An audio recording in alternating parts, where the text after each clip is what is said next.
Instagram thinks our attention span lasts a whole 60 seconds. Twitter becomes more accessible. And the Oculus Rift is a little like Clockwork Orange, but it's worth it. All that and more on Tech News Today. This is Twit. Bandwidth for Tech News Today is provided by CacheFly at CACHEFLY.com.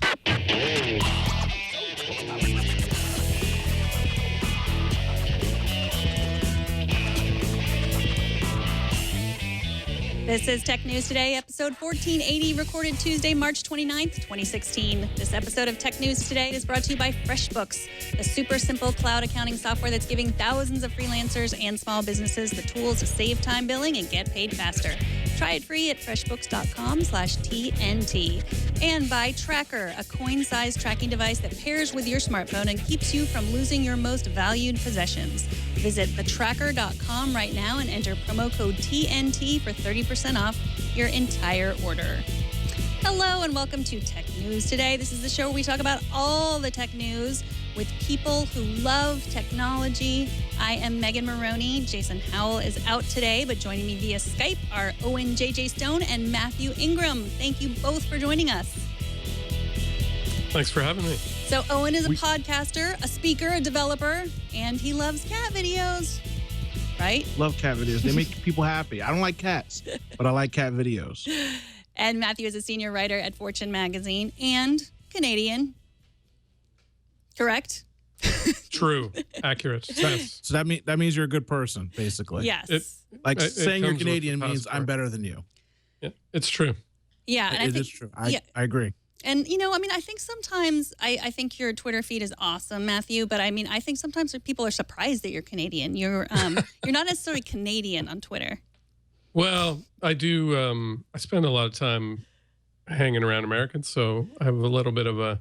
I ran into a guy actually from Gawker, and he was surprised. He said, I thought you were just this mythical being who lived on the internet. And I said, yeah, that's pretty much true.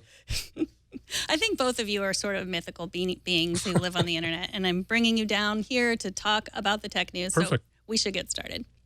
The news broke yesterday, but since I've discussed it with both of you on our show before, I thought I'd get your take on the story. The FBI claims that an unnamed third party has unlocked the iPhone 5C that was used last year by a terrorist in San Bernardino.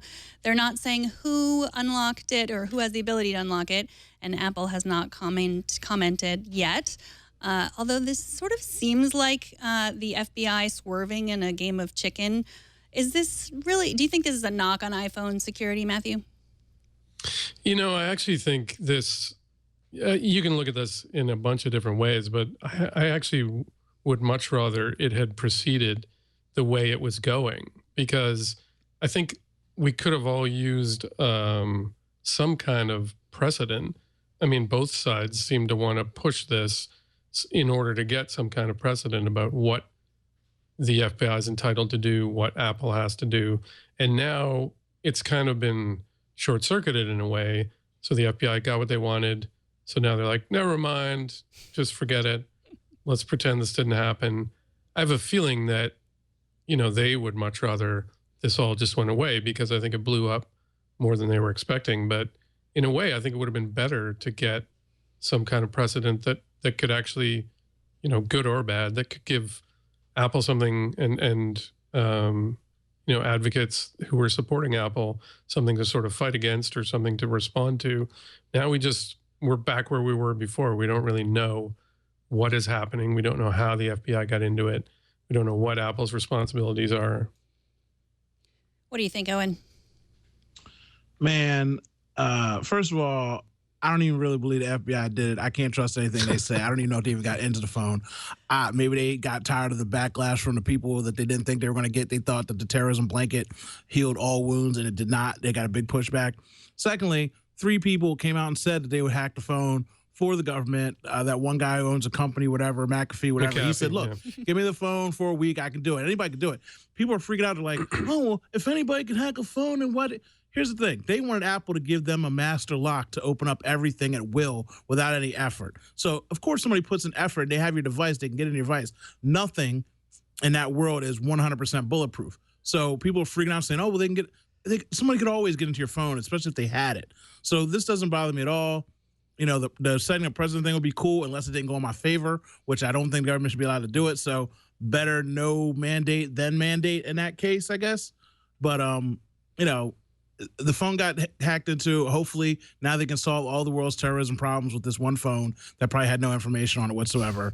And we can go on about our day. They can hire out whoever for $300,000 a phone to hack people's phones when they get their hands on them. So, yippee.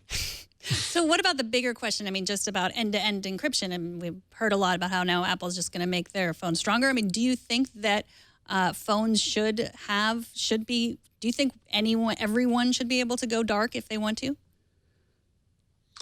I guess, I mean, I had a discussion with Leo about this on Twig. I'm kind of torn. I mean, I know that there are legitimate reasons why law enforcement might want information that's on a phone.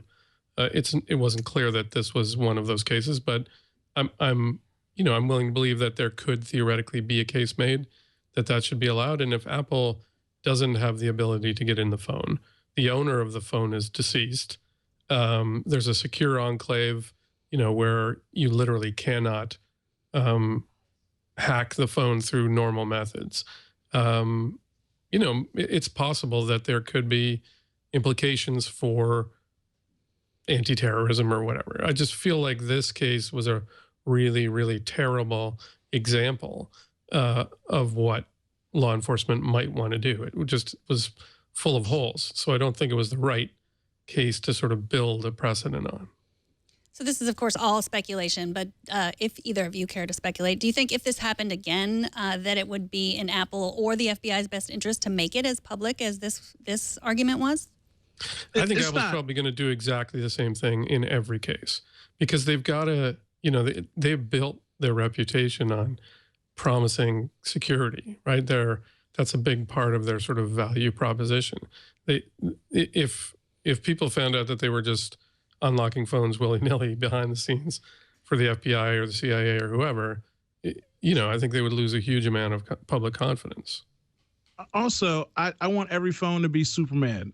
Maybe if you get your hands on some kryptonite, you can mess with it, but for the most part, you're beat, and there's nothing you can do to stop it. That's why I want Apple to stay. That's how I want Apple to be, because it's not if the FBI or the CIA gets it. It's when that punk kid hacks the FBI or the CIA, puts it on the internet, and 3 million phones get their credit card IDs and stuff swiped or something like that. There's a reason that security is so tight and such a big deal. Your phone carries your life. A lot of people have everything inside of their phone. So it needs to be protected. It can't be given out to everybody, and you can't trust the government. You trust them sometimes, but you can't trust them all the time, because they make mistakes just like they did locking up the phone that they had unlocked in the first place. I mean, really? All this after somebody made a stupid mistake in the first place. And you're supposed to be the FBI and the CIA, and you still made a third-grade mistake. My daughter knows to stop clicking the buttons after it says, hey, I'm about to give you a timeout. And she's 8. So, I mean, whatever. Keep locking up these phones. Make it as tight as possible. Keep me happy and secure.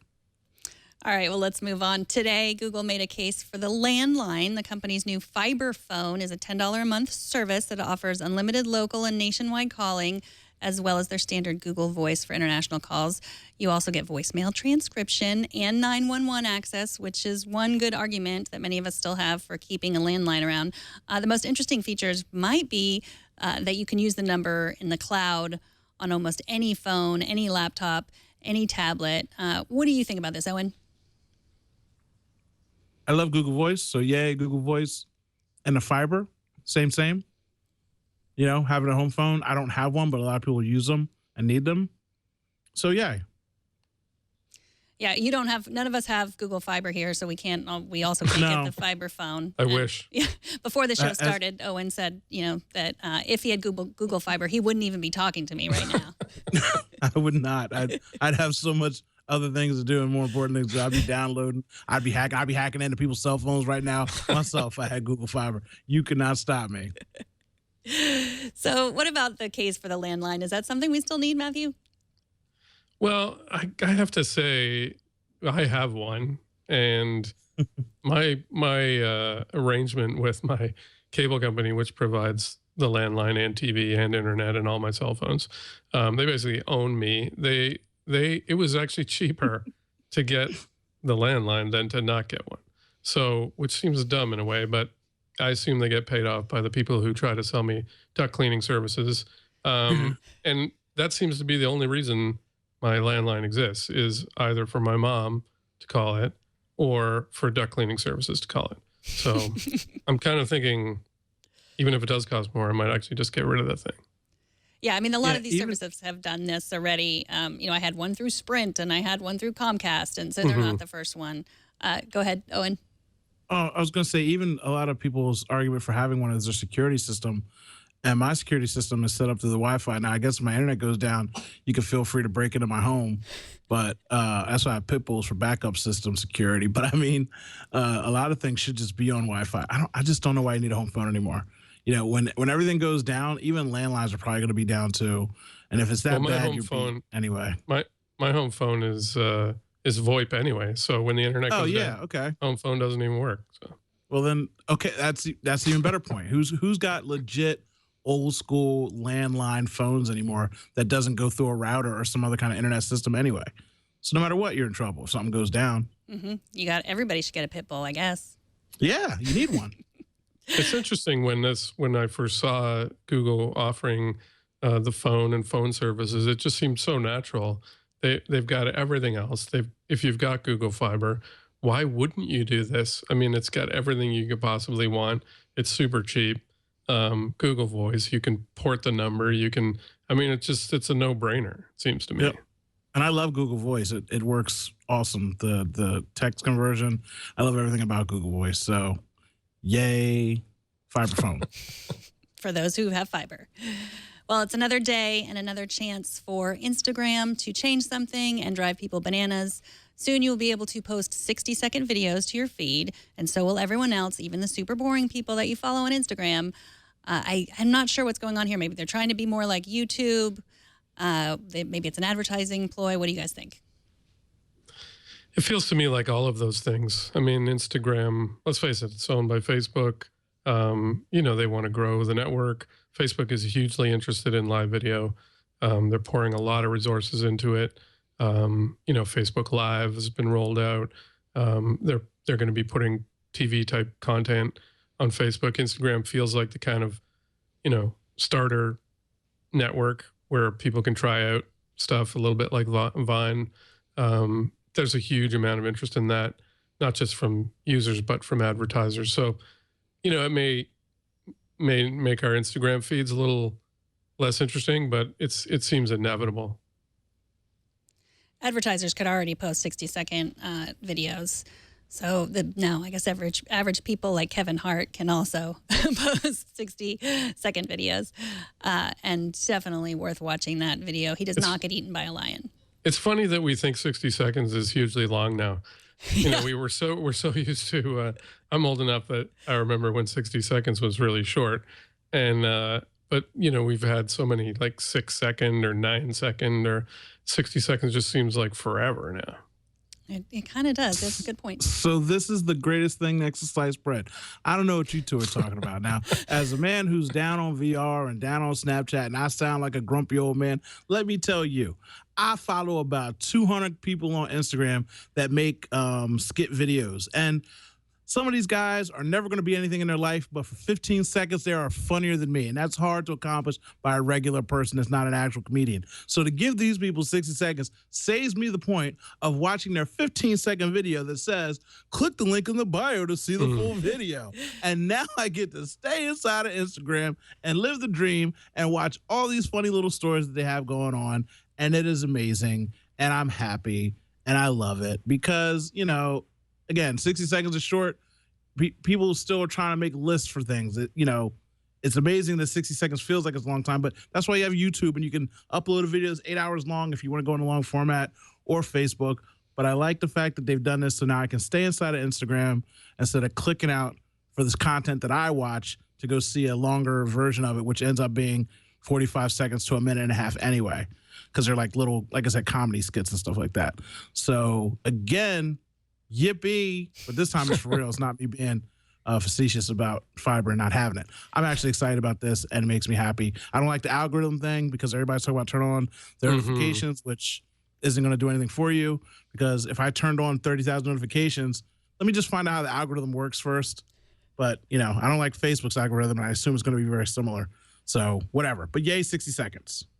Yeah, the notification thing was funny, too. Again, like pointing to our children who know better than it seems the average person, because that's what my daughter said. Like, how do these people expect me to turn on notifications for every single one of the people I follow? Like, that's a lot of notifications. Yeah, that is kind of crazy. It's interesting, actually, that there's been a lot of negative reaction to Instagram's algorithm, even more than when Twitter said it was going to start doing algorithmic filtering, which surprised me. I've got a lot of, family and friends who use Instagram a lot, and I can't think of a single one who thought this is going to be great. Instagram, you naturally forever scroll. Like if you ever look at Instagram, like I go on Instagram at least 3 times a day, but in those 3 times, I'm 5 minutes deep on this. On Twitter, it's like, all right, let me catch up on like the last 5-10 minutes, see what's going on.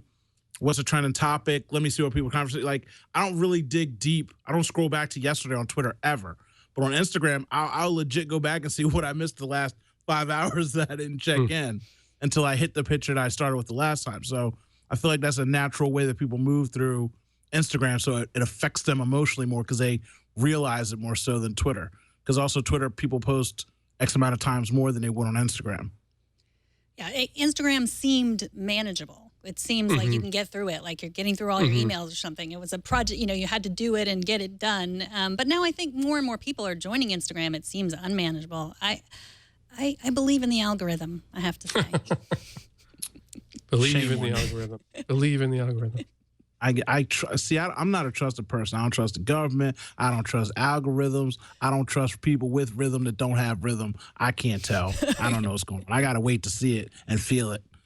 Like, again, Twitter does it. They tell me who said something 8 hours ago. And most of the time, it's people I don't care about, but they think I do. And I got to scroll past them. It's annoying.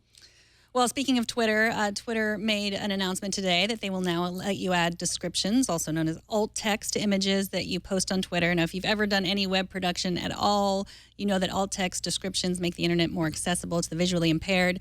Without alt text on images, screen readers and braille displays aren't very useful to people. To enable this feature, use the Compose Image Descriptions option in Twitter's Android or iOS apps accessibility settings, so said Twitter on their blog. But I updated my app and I tried to add this, and it wasn't available yet. But I think this is great news for Twitter. Super awesome, great, positive, anything to help others be more in touch with the content that's going on in the world so they're not left out is an amazing thing, and they should have done it sooner. Where have you been, Twitter? What have you been doing with yourself? And that's a whole different show. Yeah.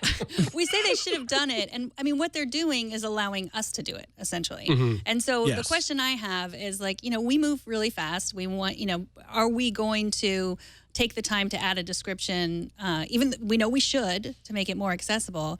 But I think this points to the problem of, we're all the creators of content. We're creating all this content and we're not getting paid to necessarily, tweet. So it's a problem because I did freelance web production for many, many years, and it was part of my job. You never posted an image without adding alt text. So for screen readers, but I was getting paid to do that by a big company.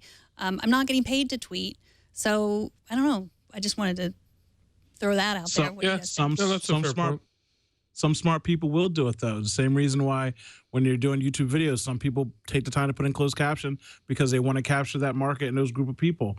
So whether you're sensitive to it or not, or most of the time when you're tweeting or talking, you want somebody to listen to you. And maybe nobody's ever looked at your pictures, but now you're going to take the time to put in alt text and use sky to the top of the Twitter sphere of picture navigation because you now take the time. It's your world. Make the move.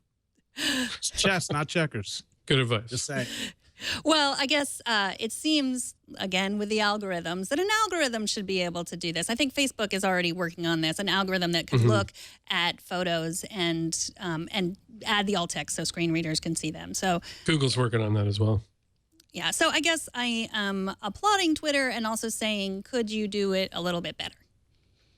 I actually remember, again, I'm I'm dating myself, but I remember in the early days of the web, people would use the alt text to crack jokes or make sort of inside references, or in some cases they would stack the alt text with keywords because they thought Google would help, it would help Google show their stuff. Yeah. I still remember that. Right. Or the alt text, if you ever looked at it, it would just be like jobs, jobs, jobs, jobs, or naked people, naked people, whatever it was. Britney Spears. Yeah, that was, we are old fashioned. Yeah. Good times. I don't know what you people are talking about. Never heard of it, never saw it. No clue. All right. Well, I hope to have this turned on, and I will make an effort to add alt text to my images on Twitter. Let's move on. Last year, Google-owned GPS app Waze was criticized over a feature that helped drivers avoid speeding tickets by notifying them when the police were nearby. A new feature announced today takes a different approach by notifying drivers that they're speeding. It's unclear exactly how this works. Fortune suspects using your speed and the speed of others around you. Any other ideas about how this works? Yeah, that's how Waze does basically everything. They sample your app, they sample everyone around you's app. They may even be getting info from traffic services, for all I know. I'm actually constantly amazed by how accurate Waze is. And maybe that sounds dumb, but when I first started using it, I thought, no one's going to actually put things into this app like while they're driving. Like, there's a cop up ahead or there's a car on the side of the road. And yet I've come to rely on it so much to tell me which way to go, because it is always right. It always knows that there's something up ahead, and there's just a massive amount of information in there. It's really amazing in a way. Do you trust Waze, Owen? I feel like your statement is very fanboy fall in love, because I think I've been using GPS for a long time, and they usually get me to my destination. I'm still here. Never got lost. Never got lost with a bear in the woods. Never had a problem. I mean, Garmin, my old suck 'em to the dashboard GPS used to blink at me when I went over the speed limit also. It would tell me 65, and as soon as I did 72, it would be like blinking in my face all the time. And that was a long time ago, because the last 3 cars I've had navigation built in.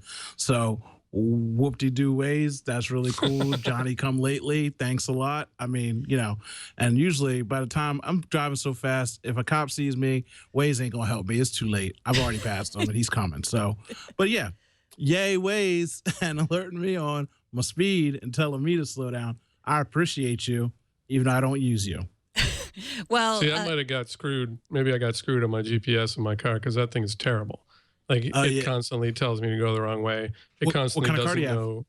It's a Hyundai Veracruz. It's an aftermarket GPS, and I mean it's a few years old. But the thing that bugs me the most is they want me to pay like $100 to download new maps, and I don't even know if those maps are going to update places where I even go.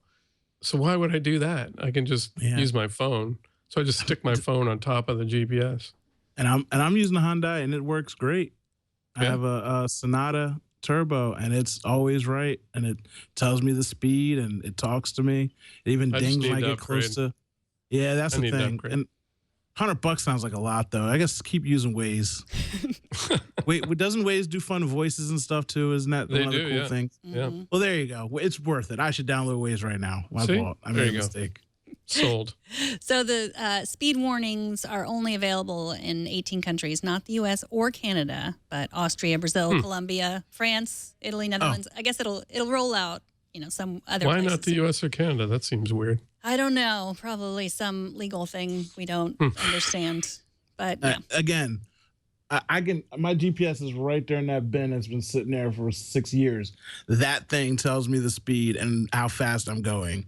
Like that thing. So come on, Waze. You got all this money, all this Google power. You're supposed to be driving yourself, and you can't tell me the speed. I'm upset. Well, at least we know you both have Hyundais, so. Yeah. One's updated, one's not. Yeah. All right. There you go. User experience. Different experiences. Well, up next, Devindra Hardiwar is here to give his first impressions of Oculus Rift. But first, let's take a minute to thank FreshBooks, the sponsor of this episode. It's nearing tax time, but if you're a freelancer or a small business, sometimes it feels like it is always nearing tax time. You got into this job for the freedom of it, but I am guessing that those stacks of receipts and spreadsheet formatting nightmares were not part of your dream job scenario. You need a Boston Dynamics robot to help, or FreshBooks. Our friends at FreshBooks have created easy-to-use cloud accounting software that makes dealing with your taxes way less taxing. Getting started on FreshBooks couldn't be easier, even if you're not a numbers person. Create and send invoices efficiently, plus get paid online quickly with FreshBooks payments. You also have the option to request a deposit in FreshBooks and get paid upfront. No more covering costs out of pocket or waiting until the end of a project to get paid. And they've made it incredibly easy for you to track your billable time. FreshBooks recently announced their new EMV chip card-enabled card reader, which I have right here. This card reader is already popular with IT professionals, like the folks who come to your house and fix all your tech. You just plug it right into your device. Your clients will have no more excuses not to pay you. Now you can easily accept credit cards wherever business takes you, quickly and securely with their entirely redesigned iPhone app. Plus, create beautiful invoices in just seconds. With FreshBooks, you can focus on what you love most, growing your business. You'll wonder why you didn't start with FreshBooks sooner. Getting started is simple, and it's totally free for 30 days. Go to freshbooks.com/TNT, and don't forget to enter Tech News Today in the How Did You Hear About Us section. Start your 30-day free trial today, and we thank FreshBooks for supporting this episode of Tech News Today. So all this week, we've been talking to our favorite reviewers who've had hands-on, or should I say face-on time with the brand new Oculus Rift. Today we're talking to Devindra Hardiwar from Engadget, who says the Rift requires lots of hardware and a big investment, but it's worth it. Welcome, Devindra. Hey, Megan. How's it going? It's going well. So you write that the Oculus has a lot to prove. What do you mean by that? Well, it's the first big, VR product to actually reach consumers, and I think that just means like this is the one we're all looking at. The HTC Vive is coming out soon, and that's going to be important as well. But this one is backed by Facebook. There's been all that hype. There was that incredible Kickstarter campaign 4 years ago, and this is like a tech fairy tale, right? How many times do those Kickstarter campaigns actually live up to the potential? So I think there was a lot riding on the Oculus. I'm very glad to see that it kind of lived up to that potential. So you say this is the real deal. What can you say a little bit more about that? It's tough, and every time I talk about VR, people's eyes tend to glaze over, right? Because you've heard about this for years. We've all seen Lawnmower Man. We've all seen like the stuff and heard about sci-fi, theories of VR for years. But it actually works. It gives you that full sense of presence and immersion, which is the thing people who talk about VR really aim for, right? It's the idea that you put this thing on your head and, you just are transported to a completely different place. And I think the Oculus pretty much gets there. It could use better resolution, slightly better imaging technology for its glass, what you're actually looking through, and it could be a little easier to use as well. Like it's expensive, it's $600, and you need a really powerful gaming PC to use it. So there are a lot of downsides, but I think what's most important is that it actually works. I put this on, I can play some really great games and have experiences I've never had before, and I've been gaming my entire life. So did you have to upgrade anything in order to make it work? Upgrade anything on your own side? Not really. I was kind of lucky because last year I was doing a PC rebuild after years of watching Tech TV and all of you guys. So last year I had the idea that I knew VR was coming, so I just kind of spec'd up at that point. So I had like the PC and the RAM and everything I needed. I got a video card last year that I was testing out. That I still have the AMD R9 Fury X, which is pretty fast. So I had the PC ready to go. I was able to just plug in the Oculus and get going. Didn't have any trouble. And I don't really have even any performance issues. I've tested 4K gaming on the same computer, and that's a little too much. VR is less intense than that, but that's a good thing. I think VR is so much more useful and interesting than 4K PC gaming. So Owen is he's a VR skeptic. Would you try to convince him, or would you just say, just wait? You just gotta, more than just wait, you just gotta try it. That's the thing. Like, have you tried anything, Owen? So I haven't tried anything in the last 6 months. Okay. We could be friends because you brought up Lawnmower Man, so that instantly made you a brother to me, because that's what I'm talking about when I tell people all the time. They've been promising me this for my lifetime, and I still haven't got. You know what I mean? I still got my Nintendo set in the box upstairs, waiting to sell it on eBay to make some money. Mm-hmm. But I just have two general questions for you. I see you wear glasses. What is your stigmatism? I don't know what it is. I'm like nearsighted. Are you blind when you don't have your glasses on? I Can am. you I'm see, pretty like, much blind. Like I really have okay, to you're hold pretty much things up blind. close. So Okay, I so still need to wear my glasses with VR. I can't take them off. Like it's still too blurry if I take them off. And it fits, it's I have it right here actually. So this thing, it's surprisingly light. And it's big enough to fit my glasses in. And that's, I have a decent sized glasses. If I was wearing metal rims or something, that would maybe be a little too hard. But these are plastic and it's fine. It's just, you got to juggle it. That was one of my main questions, because obviously everything else is subjective. So some people are for, some people against. But Sure. I was wondering how it felt to you. So you have all these positive things to say, and you were wearing them with your glasses on, which is a little bit more impressive. And you're doing it with the PC that you built a little bit ago, and it's keeping up with it, plug and play. That feels a little bit better too, because a lot of people are thinking they got to go run out and just buy something. I mean, you need the specs to match up, but Basically, maybe you got a something inside the last gaming year. PC. That's what they're saying is like the minimum, right? A Core i5 processor, an NVIDIA GTX 970 or equivalent ATI card. So these aren't like the crazy high-end PC specs. These are pretty, like, if you've built a gaming PC in the last year, you're probably good to go. And last question, what's your favorite video game you've played? Not on Oculus, just in general. Like, what's your favorite they're game? showing on the screen right now is Eve Valkyrie. Well, it was so for VR. It's Eve Valkyrie. No, not for VR. Okay. I'm trying to learn about you as a person so I can trust me as your a person. judgment. Chrono Trigger from the Super Nintendo. I'm all about Chrono Trigger. Chrono Trigger's like my jam. But for the VR stuff, I'll tell you guys. I believe you. Eve Valkyrie. Like put that on. Like if you've seen Battlestar Galactica, if you've ever seen Last Starfighter and you wanted that sense of like being in a cockpit and like looking around and like there are all these ships and things flying around you, that's gonna sell you on VR, man. All right. You got I got one question. Do you get motion sickness at all? Not really. And I've talked to a couple of people who have issues with that around VR, but I don't have motion sickness outside of VR. I've been able to play, that space game for hours on end without any issues. The only really uncomfortable part is that it kind of forces you to open up your eyes a little more. So it does feel like you're in that a Clockwork Orange torture chamber where your eyes are just like held open for way too long. It's not a great thing to do right before bed. I'll say that. Because I've tried a couple. I tried a Gear VR demo. I tried. I think it was an Oculus demo. It was an early one though, and I have to admit, some of the movement just triggered. Like I get motion sickness brushing my teeth. So like it triggered something, and I had to take it off. And I don't know if it was just the movement was too fast or whatever kicked in. I have to say that's my main fear about I would say try VR. the new hardware if you can, because the hardware, what's interesting is like every couple of months, Oculus has like updated their kits, and HTC Vive updated pretty quickly too. And Oculus just implemented this new software in their API that kind of makes the motion blurring less of a problem. Okay. It kind of just deals with that. Gives the video cards, I think, a little bit of extra buffering, but they're definitely aware of the issues. So that's kind of the thing you have to fix, right? If everyone's going to get sick when they use this, it's not going to sell. Yeah. So Owen makes a good point. He wanted to figure out what you were like to say, to decide if he trusted your opinion. I mean, what do you make of the, I think a lot of the tech blogs, the tech reviewers that I've read that have tried a bunch of different VR, and then this is just amazing. Whereas like the mainstream reviewers are just like, it's really expensive.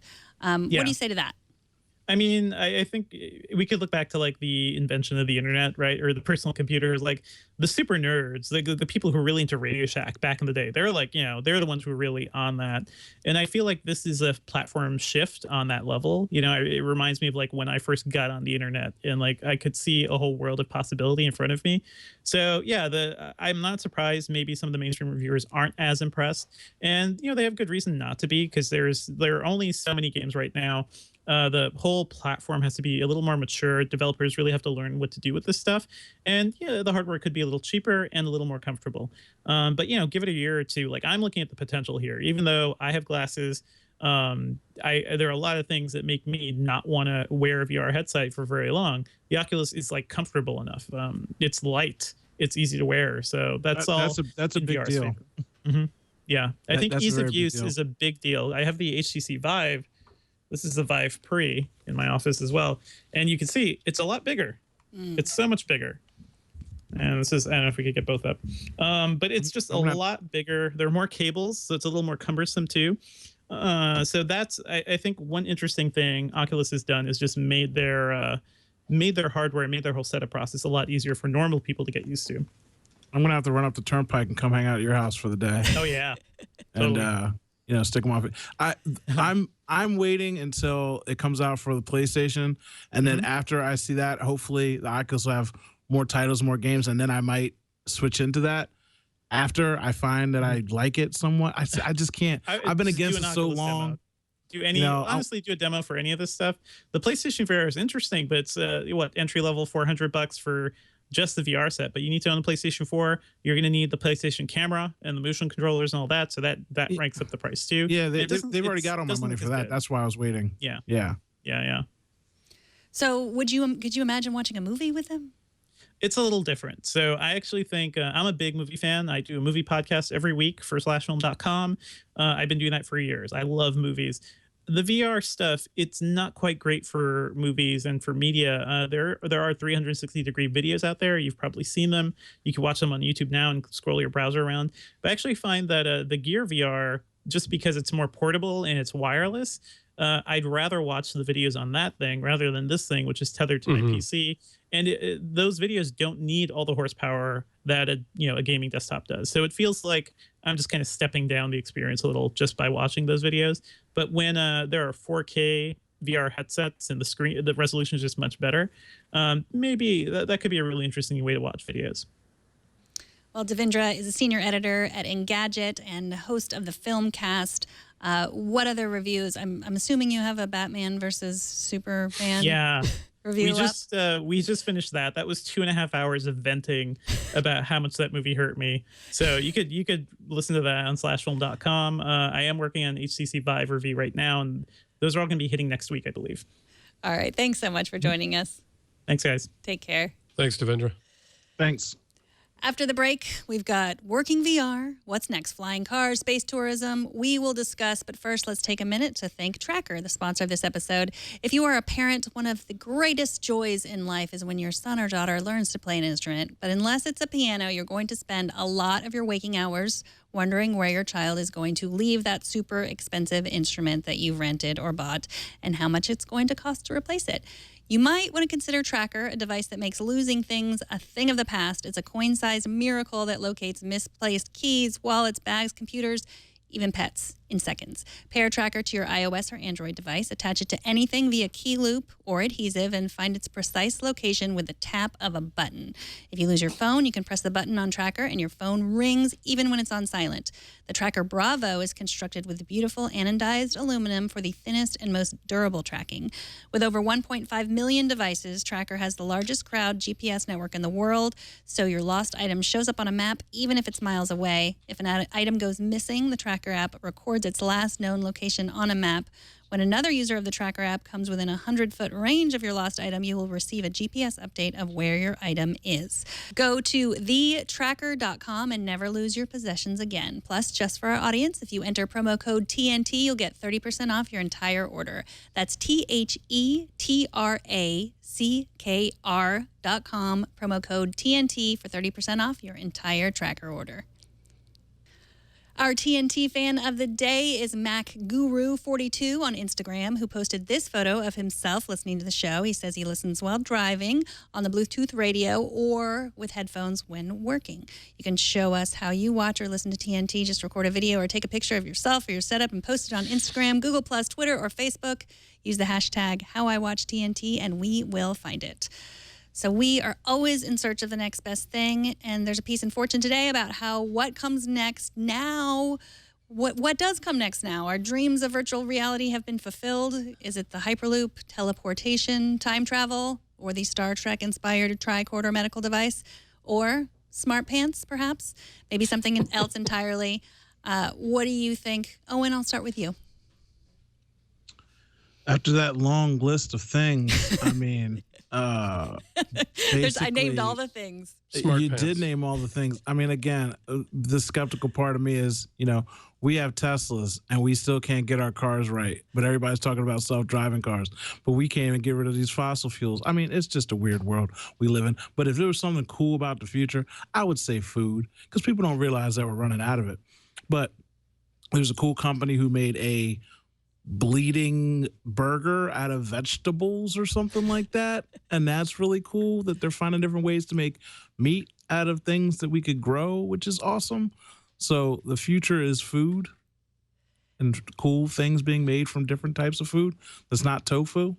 I mean, I forget what it is. It's driving me crazy, but yes, that thing. The first, yes, a vegetable burger that is juicy and bleeds like medium rare, and people bit it.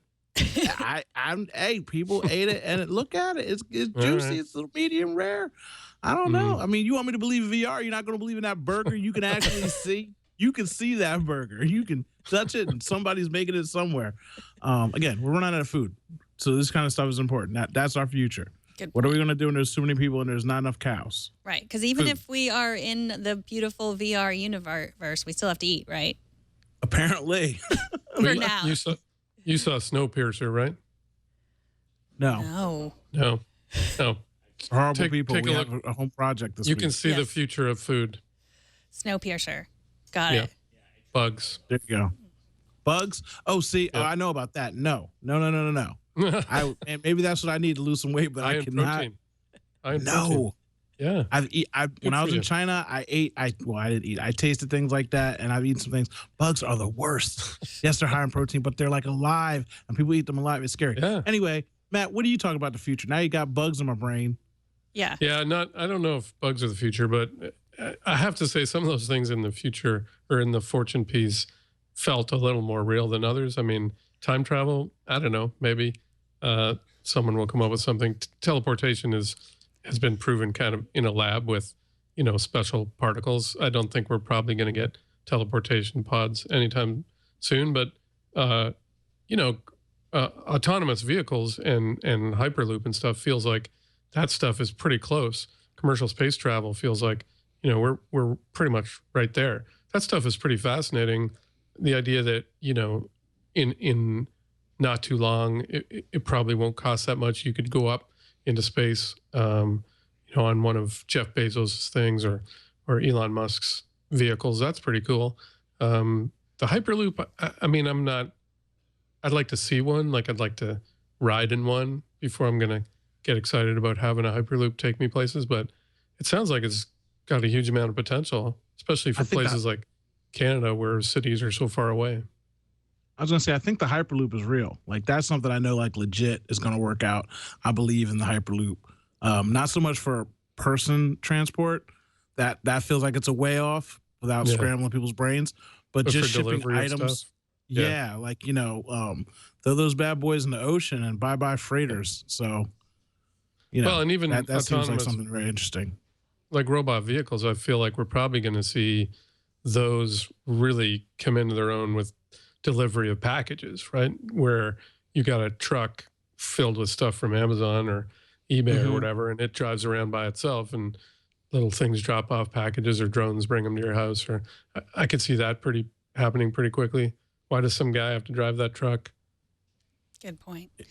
I see him driving across country. Like, I know that they're working on like the 18-wheeler that drives themselves. As far as my UPS guy, I need my UPS guy to drop my packages off. People steal stuff in general. I can't have him dropping off at the street. True. A truck can't come up to my door. And drones, I don't know where you live because you're Canadian and people are nice, but people are shooting drones out of the sky. People are stealing drones. I can't. No. So we can't.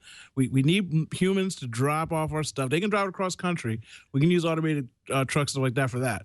But door to door, we need some service, man. We need people to have jobs. We can't put do you ever watch The Future?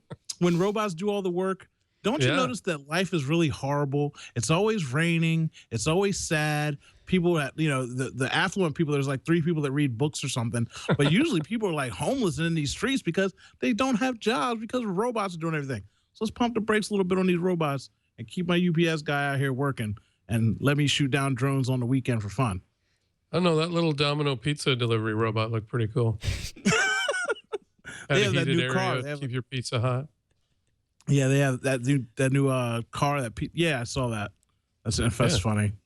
So there's no non-dystopian future for robots, is what you're saying. I don't want it to be. I don't. Again, I just, like I said, usually when I watch the future, either robots figure out that we're evil people and they take over the world, or people are just sad and depressed and on Zoloft all day because they have nothing to do and no purpose. Like Not in Star robots Trek, doing all though. their work. Star Trek, everything's clean and everybody's happy. Yeah. Until the Klingons come along. And everybody's trying to leave the planet in Star Trek. Nobody wants to stay on Earth. When's the last time you There's saw the pizza Earth? robot. Yeah. They're out there running around. They don't. I gotta say, nobody some wants of to- the this occurred to me when we were talking about VR, but some of the stuff that interests me the most about these types of technologies is how they're going to impact the lives of people who are not like me, like someone who can get in a car and drive wherever I want, or I have eyes at work and ears at work, and I'm not trapped lying in bed all day. I'm not in the hospital, forever hooked up to machines. Like some of the most fascinating applications for VR that I've seen are to allow people who literally can't go out in the world and see things, to see things that they've never seen before, to walk around Rome or Paris, or do things that they literally can't do because they're trapped for physical reasons or whatever in bed or homebound. That kind of stuff is potential for that technology is massive. I saw that video, and I'd be like I said, I yell about VR all the time because I can't stand it. But I did see that video where they had children in a hospital in a cancer ward, and they had some elderly people in an elderly home, and it almost it warms your heart to see an older woman looking at a dinosaur, walking with dinosaurs and looking around and being in that world. And again, to her, she probably hasn't even looked at a video game or any kind of technology really in the last 10 years. So to put that on for her, like, it brightened her day, it changed her world. Those kids, again, that can't leave their floor because of their illness or their sickness, like that kind of stuff, I'm all for VR all day, because that is where it is human at its basic point. And my biggest thing is, again, you want to have virtual reality. What it leads to is people wanting to talk to people, interact, and live that second life world where they don't interact with people. But with those instances, those moments were heartwarming to see. And imagine if you're in a wheelchair or something like that. If you had an autonomous vehicle, you could just drive your wheelchair in there, and the car takes you where you want to go. That would be an amazing, amount of freedom for someone who usually has to call some special van or get someone with special equipment. If they had their own vehicle, could go wherever they want. That'd be hugely, liberating for them. Mathew, we just met. I don't need you to make sense and make me feel bad about my decisions with some other things that are really good moves. That's not, we're talking about corporate greed and people being lazy, Matt. Okay, don't come in here with this common sense, we're saving the world stuff. I can't take it. Sorry. All right. So VR in moderation, perhaps. Yeah. Okay. Well, I was hoping bringing you two together would make magic, and I think it has. So thank you both for coming. Owen, sure has. I think it has. Owen, tell us where we can find all your work online. I'm on the internet until I get Google Fiber, and once I get that, I am the internet. So you can find me on Twitter at Odocta, or when I'm podcasting at IQMZ.com. I'm out there waiting for you. Come say hi to me. I'll say hi back. That's how the internet works. And Mathew, you have a great piece today about Obama's criticism of internet news. Can you tell us a little bit about that? Yeah, I was writing about some remarks he made about the media and how the media, he suggested that the media wasn't really doing its job. He referred kind of obliquely to Donald Trump and how the media hasn't been challenging him enough. And, the journalists need to do more than just post tweets about things. They need to do more investigative journalism. And yet the Obama administration has resisted more attempts to do that than almost any other administration in recent memory. It's got the record, I'm pretty sure, for resisting or blocking or withholding freedom of information requests.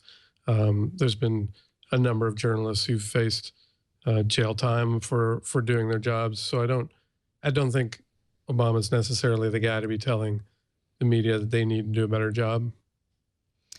Well, thank you both. I love both of your voices and your opinions. I love following you both on Twitter. And so thank you so much for coming on and thanks for having talking me to us for an hour.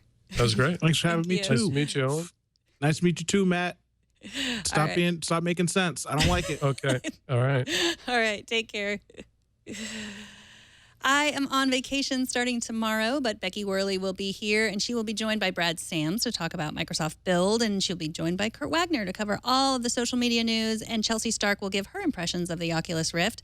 And I will see you next Tuesday. TNT records live every Monday through Friday at 4 p.m. Pacific, 7 p.m. Eastern, 12 a.m. UTC at twit.tv/live. You can be part of the show by emailing us at tnt@twit.tv, or you can email me directly at megan@twit.tv. You can also hit us up on Twitter at Tech News Today TV. You can subscribe to our show at twit.tv/TNT and find us on Facebook at facebook.com/Tech News Today. And if you want to tweet at me, I am at Megan Morrone. Thanks to our technical director, Kara, and all the folks who help us produce the show every single day. And thanks to you for talking with us today. You will see Becky Worley tomorrow.